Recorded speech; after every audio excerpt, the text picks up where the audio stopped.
My brother Anakin! I love you!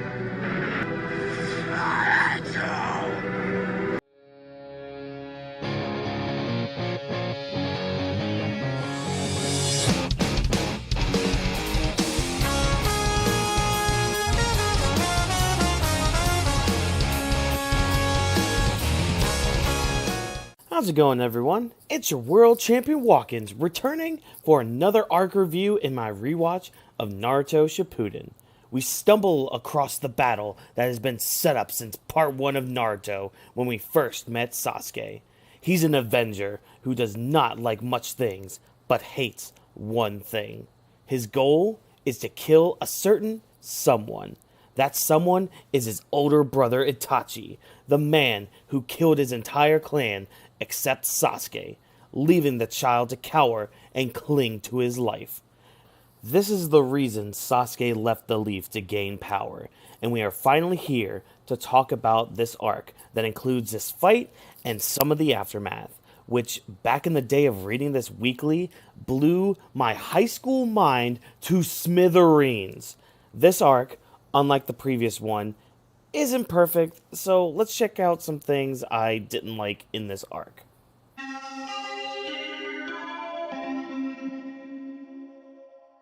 Number 1. Seeing the brothers past again.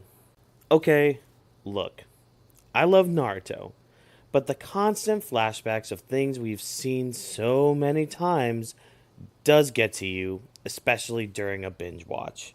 And I get it. We need to be reminded of what has happened to characters and why they're doing the thing. But come on, we've seen Itachi and Sasuke's past how many times? I mean, I don't know how many times I need to see the same piggyback ride over and over again, and the same Sasuke trying to learn the shuriken jutsu from Itachi. And this isn't the first or last time we will get repeated flashbacks in this series, and I'll complain about them when that happens. But when you're binging the content, it gets frustrating having to sit through the same scenes over and over and over again. This is a trope in many shonen series, and it will continue to be there. I will at least commend the anime for at least making the flashback of the brothers only half an episode. Thank you for sparing us that much. Again, there is a time and place for these flashbacks, and they do enhance the story. But for this story, we could maybe just tone it down a little bit. Number 2, Kisame versus Suigetsu? Yeah, so Suigetsu's whole thing is he wants to get all the legendary swords of the Hidden Mist village, so therefore a showdown with Kisame was always inevitable. Heading to the meeting place of Itachi's, the Sasuke gang meet up with Kisame, who basically tells them, hey, only Sasuke can pass through here, the rest have to wait here. Suigetsu gets excited, and him and Kisame clash. And that's it. Okay, just not gonna do anything else with that Kishimoto? No? Okay, moving on like you did. Number 3. Sasuke's group just joins the Akatsuki. Sasuke, after defeating Itachi and learning the truth of his brother's sacrifice, decides he's gonna become a bad guy and destroy the Hidden Leaf. Okay, cool, neat. Where's this going? Oh, your team just joins the Akatsuki? Well, alrighty then. On one hand, yes, I can see this being good, and even Sasuke says, oh, we're using them, they're not using us. But really, dude, you think you can handle what these people have been going through? Most of them have fought tailed beasts single-handedly. How did you fare again? Not to mention you only pushed Deidara to kill himself and lucked out against Itachi. So yeah, these punks honestly think they could just join a terrorist organization and be on par with the missions they would do? Cool your jets, sir. You're getting a bit arrogant here. Even during a meeting, Suigetsu goes after Kisame and Sasuke tells him to back down because he is, quote, not strong enough yet. Okay, keep talking, Sasuke, because we have receipts of you talking a big game, yet looking like a little punk in the end. And on that note, let's talk about some great things in this arc.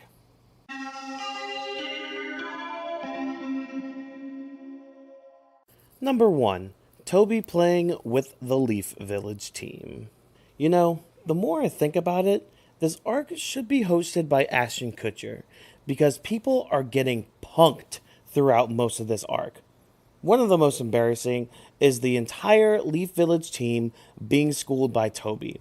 Every single formation that the group has worked on and practiced to perfection are all ineffective against Toby. Toby even creates a new jutsu in the midst of the battle, the whack-a-mole jutsu. Again, Toby is a good boy.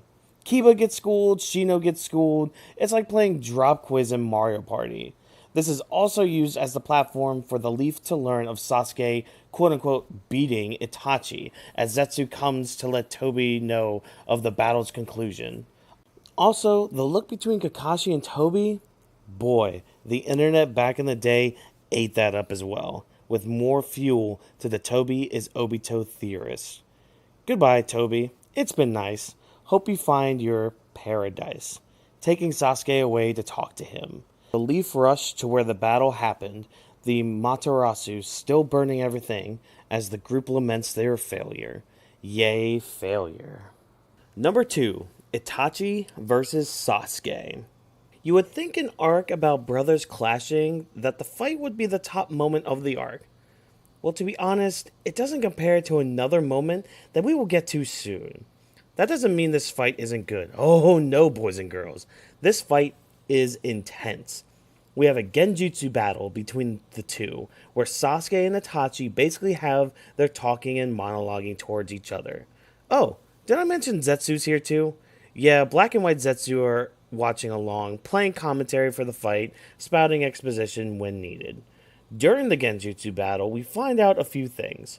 First off, Itachi wasn't alone for his Uchiha clan massacre, but had help from Madara Uchiha.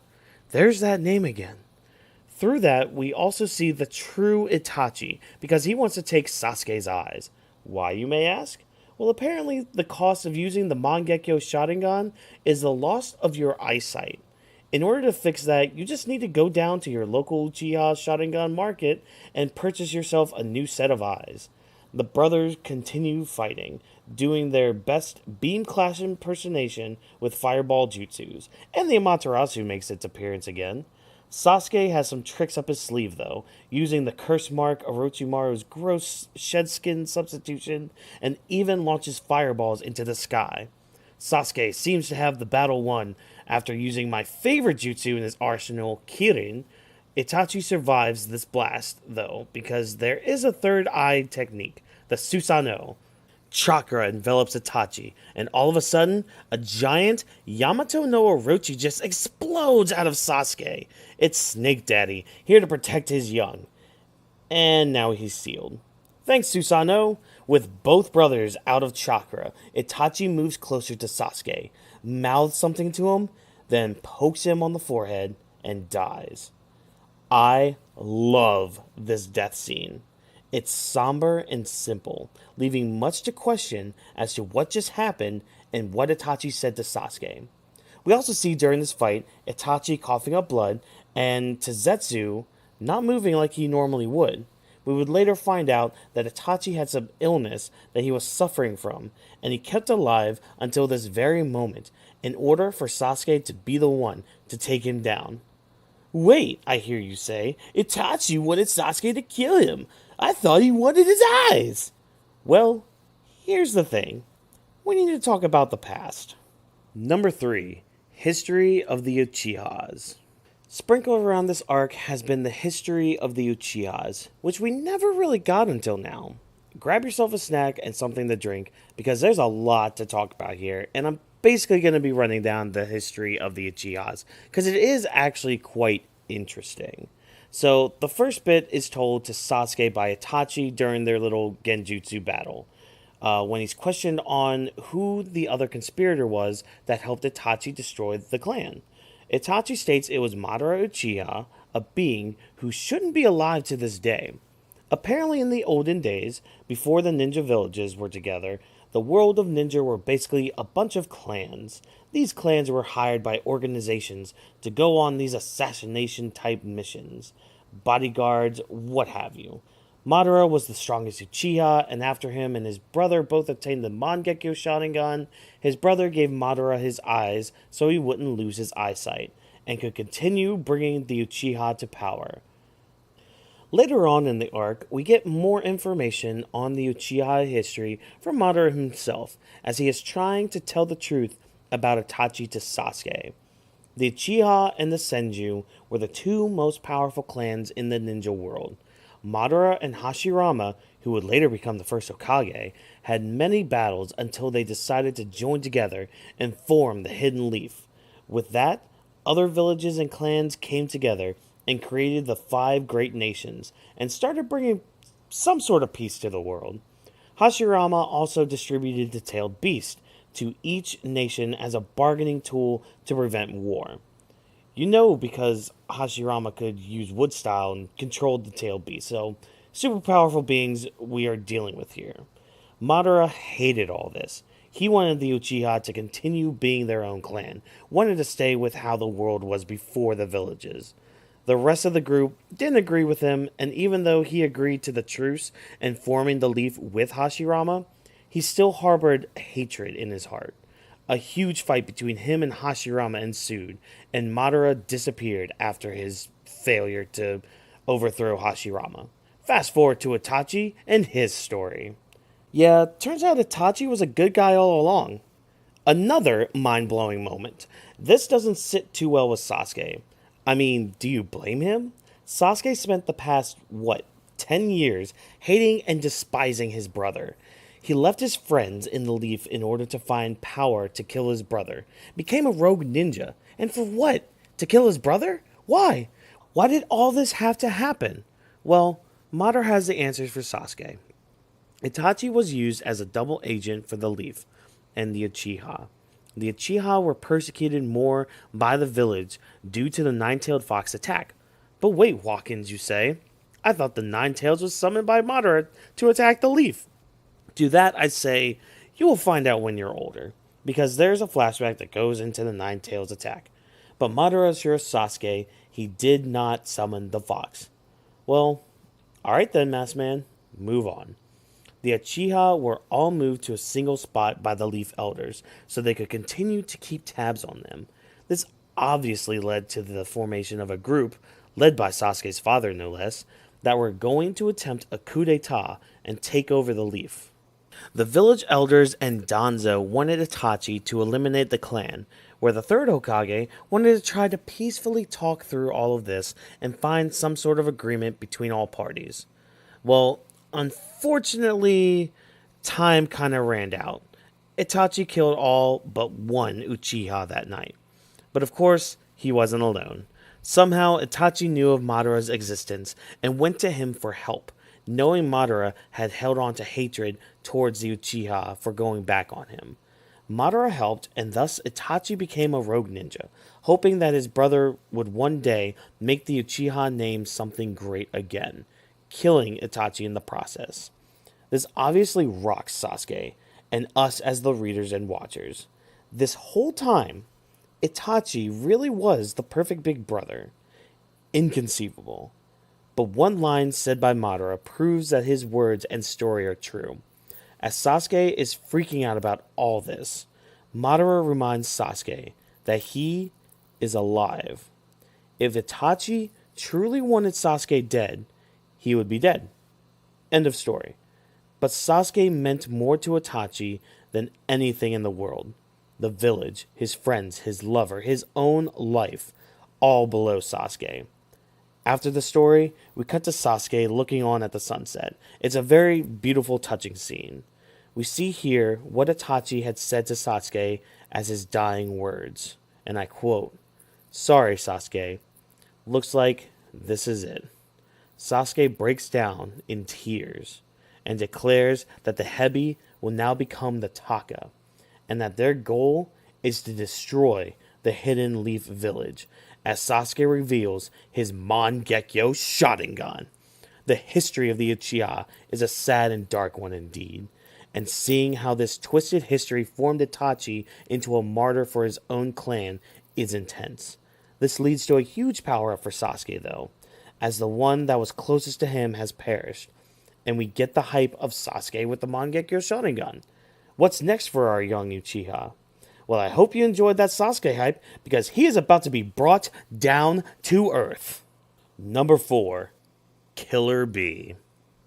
Taka joins Akatsuki now, and they're tasked with getting the 8-tailed Jinchuriki, while the rest of the Akatsuki get the other 2-tailed beast. Huge test for these kids. Let's see what they've got to look forward to.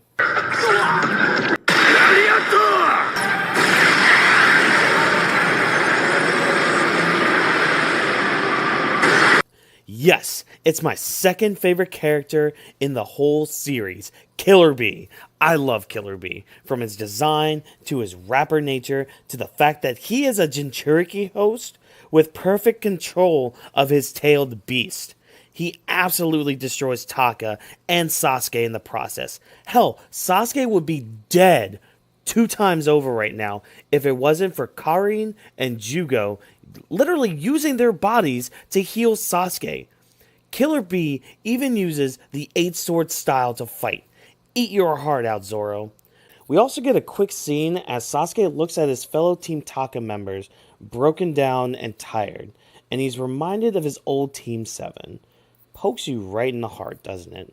But it seems like Sasuke and company have taken out Killer Bee though, with Sasuke using Amaterasu on him. But we find out later on that, spoiler warning, this was a fake out, and Killer Bee used this opportunity to leave the Cloud Village in search of becoming an even better rapper. Again, I love Killer Bee, and the smackdown he gives Sasuke is a bit cathartic to me.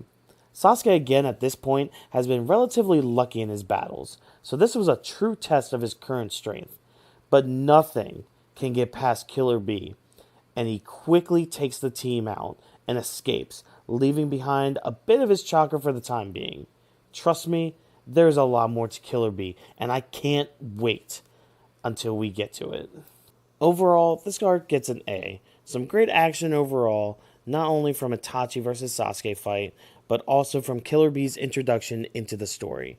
We get the history of the Uchiha clan and motivations on why characters turned the way they did. Sasuke gets a new power-up, and even the Leaf get their little butts kicked. It's a win in my book. But what did you guys think? Let me know down in the comments below and start some conversation on this arc.